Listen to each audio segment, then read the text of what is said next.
Okay. Amelie is a film by Jean-Pierre Jeunet. It was made in 2001. Amelie is a waitress at a cafe. There's a host of interesting people that go there and that are working there as well, including a cigarette salesman that also sells like lotto tickets. A kind of like barista, barmaid kind of lady that's like very bawdy. And Amelie, and then a waitress that is constantly hounded by her ex-boyfriend, who ends up with another character, and a few other people come and go. She starts her life kind of bleak. Her dad is an ex-military doctor who, when her mother tragically dies because a suicidal person throws himself off the Notre Dame, never remarries, but she takes care of him in his old age. She also has a suicidal fish that tries to get out of the bowl a lot because it doesn't like being in a confined existence. And it's kind of like when they release the fish into the stream nearby, it's kind of like similar to how Amelie throughout the movie goes from a confined existence, just kind of in her cafe and her apartment, and kind of like socially isolated throughout her childhood as well, which is homeschooled. Even though her mother is a schoolmistress, she's homeschooled. So even though that happens, she kind of expands her life bigger and bigger as she does these things for people. She likes little things like throwing rocks in the St. Martin's Canal, and that translates to later she helps people find joy in the little things as well throughout her time, and develops these really elaborate ways to help people find joy in their everyday life and to find more magic. So yeah, she starts with like being isolated in her own world, and she finds this box in the wall of her bathroom because something knocks a tile loose, and it has all these little toys and like a photograph of somebody's father, perhaps. I think it's his father. And so she sets out on a mission to find whoever it belonged to. So she first goes to a neighbor whose husband left her for a secretary and goes to South America and lives there. Then she visits a couple that, like, one of the men used to be a train ticket hole puncher, and he does that and leaves and stuff, and a fig leaves, his wife's fig leaves. And so her ultimate goal is throughout the film is to add magic, as I said, to add magic and vibrancy to people's everyday lives and to bring more brightness and light into them. And ultimately, she's able to achieve that throughout the film. There's times when she missteps or she stumbles, but she always continues to bring brightness and light into people's lives. What stands in opposition to Amelie achieving her goals and their unsuccess is that she's unkind. Not at all, but other people are. Other people are very unkind sometimes, and cruel. And sometimes there's circumstances like time that get in the way of her, like the old people forgetting things, like who lived there and why, or like the timeline of like meeting somebody and needing to figure out who they are and like being able to get comfortable with them. So three of Amelie's, Amelie does lots of random acts of kindness, and three of them are that she finds the box that a little boy buried in the wall and finds him as an older man in his 50s and calls him on a telephone booth and like helps him find it. He gets it and he finds it, and then he goes to the cafe and like they have a little short back and forth about it, and she helps him see himself as his childhood self again and find more joy in childhood. And later in the film, at the very end, he is helping his child enjoy himself as well. She also helps a man that's blind near the beginning see the world with like explaining the world in detail that she's like walking him through very vibrantly. It's like maybe to some people it might feel like cringe, but at the end he seems to like, enjoy what she's done.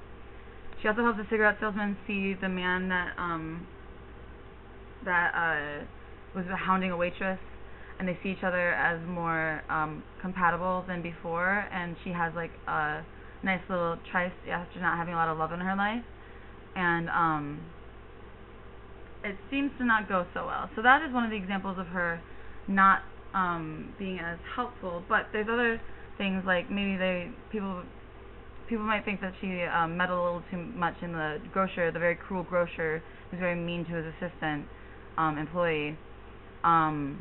People might think that was too meddlesome, but I think he got what he deserved. He got what he got. Sometimes that happens.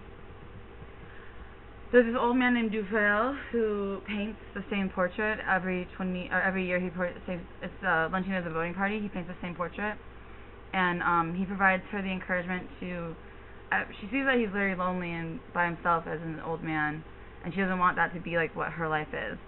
So he's a little creepy about it, but he does encourage her to not let her life pass her by, and he does it through several ways. And then near the end, it shows that he's also starting to like not let his life pass him by and not do the same thing over and over again. So he starts to paint the luncheon at the voting party in more of like an anime style at the very end.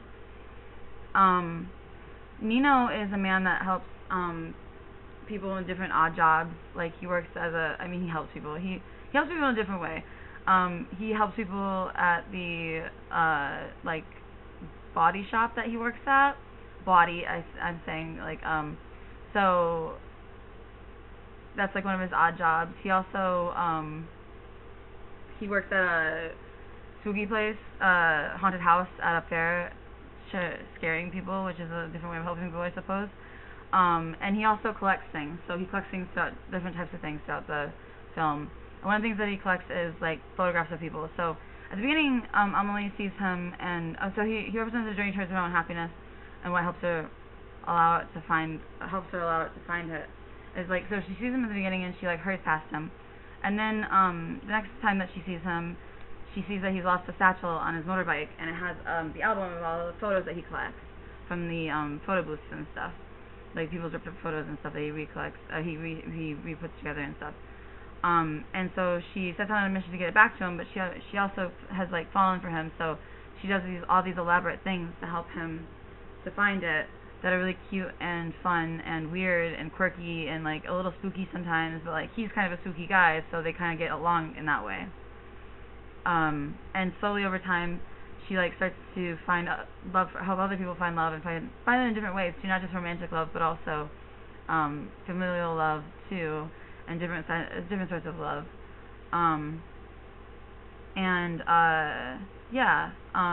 But then near the end, it's like almost like he might end up with another person, but he doesn't. They find each other finally, and it's very romantic and sweet. The director uses visual details, color, and editing to create Amelie's unique world and show rather than tell her story. Yes.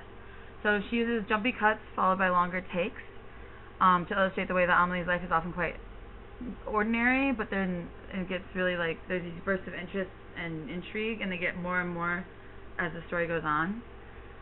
So she uses oversaturated colors, and they're kind of dingy sometimes though. At the beginning they're like oversaturated, but they're like a dingy color, like they're like very greens and stuff, and browns, and sometimes browns are nice, but in this context it's like to show like her ennui and her boredom and her kind of off-kilter mental status given her unfortunate childhood. But also the oversaturation throughout the film later, like especially when there's like acts of kindness and stuff, illustrates the vibrancy in her life as well, especially in the use of colors like red, which also illustrates her power that grows as she does these random acts of kindness and does these kindness things in people's lives. And when she does good deeds, like the colors become a little less dingy and brighter.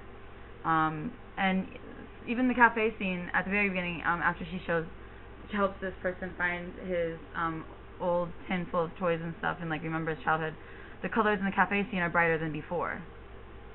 And then also she uses sepia and black and white and flashbacks. So there's that. She also does things like film Amelie's face in different ways that illustrate like her personality. So she'll film it like closer up and like with her eyes wider to illustrate like her being cutesy and nice and sweet. And then she'll do like a little lower angle from her chin and like show more of the angles in the actress's Audrey's face to show like more of her like sly nature. I think what it means to be more observant of the world around you and how she does that and how it leads to joy in somebody's life is like she sees little details about people, like that the cigarette girl sits right in the viewpoint of the like kind of misogynist man that like they end up having a thing that happens, and so she uses that to be like, oh well, that's where he sits, and that's he sees you, you know, he sees you there, and one hopes that maybe they get along near the end and like they cool off and it goes back to they get to be together again. They're like little. They have a tryst, and then it gets a little bit dicey, and then I think it'll come back together, and he won't just be like sad again and she won't be sad again because there's so much like vibrancy in their life when they were together. But to show two couples being so happy together might have been too much for the film, perhaps. Who knows? So the film also addresses themes of loneliness and the difficulty of finding happiness in a large impersonal city by making it clear that she lives in this little apartment, and she watches TV, and she gets kind of lonely when she watches TV, and she has these like, they're like archival footage, sort of, that's also like, but it's her life in the archival footage being narrated and talked about, and that kind of like shows how when you're isolated and alone in your home, it kind of like leads to less of an happiness and satisfaction with your life. But when she goes out and she's in the city and she does things with people, she gets better about it. 3 concrete examples of how the French New Wave attributes were utilized in this film. There's a lot of low light scenes, especially indoor scenes, but even outdoor scenes are sometimes low light, and they're very reminiscent of the New Wave's use of low light in films.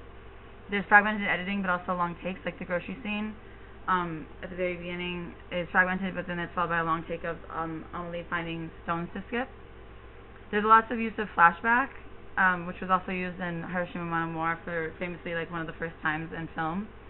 And flashback was used a lot. But there's also archival footage used just like in that movie as well. There's also like a lot of like existentialism explored, and that was another thing that French New Wave did a lot of, and like subjectivity, and like it's very much about Amelie's journey as a person. So it explores the existential through everyday scenes and like in everyday life that is particular to that person, to her. What I enjoyed most about the film, oh wait, there's also other things too that, like I don't know, there's like looking directly at the camera and stuff too. But there's also ways that they do some new things, and like they do experimental things the way that French New Wave was experimental, and that like there's magical realism that happens too. It's not just realistic and subjective only and existential. There's also magical realism where there's like some animation used and stuff. What I enjoyed the most about the film was that it was quirky and fun and sweet, and Amelie's very endearing. I liked how it became sweeter and more cheerful as the film continued, but there was also a low point near the end, and then it got better. I didn't like how spooky it felt at times, but especially near the beginning, but it does become a little bit more lighthearted, and that's shown through like the journey of all the characters, and I really like the magical realism, like the little animation that happens throughout, because it did take it's like very much like this is her real life, and there are very tangible things that she does too that are like also very grand as well, like the way that she shows the man that like he can have his his album back by like putting arrows and like having him go through kind of like a little scavenger hunt throughout the park and the fairgrounds in order to see more of like the city too, like she's seeing it. And then she gives it back, and then he does something in return, and like there's a give and take between the two of the characters. And I thought their love scene near the end was very beautiful as well, and there's a give and take between them there too. There's a lot of like her moving forward in that way. And she also, to answer a previous question, she helps her find her, like, he helps her get out of her shell and stop being so like in her closed world, so that she can be more forward with him and be more forward with men, because she doesn't have that in her life. And I don't think that's the only thing that makes her life better or good or happy, but I think having love in somebody's life is really important. Like there's a character that says a woman without love is like a wilting flower. A woman without love in her life is like a wilting flower, and I think that's also throughout the film shown with Amelie and her character, but also the men as well. I think the men also in the film get a little more cheerful with time. because of the love in their life, not just romantic love, but also love in general. Familial love, but not just familial love, but like the kind of love that feels like familial as well. Overall, I'd give the movie a 5 out of 5. I really liked it. So yeah.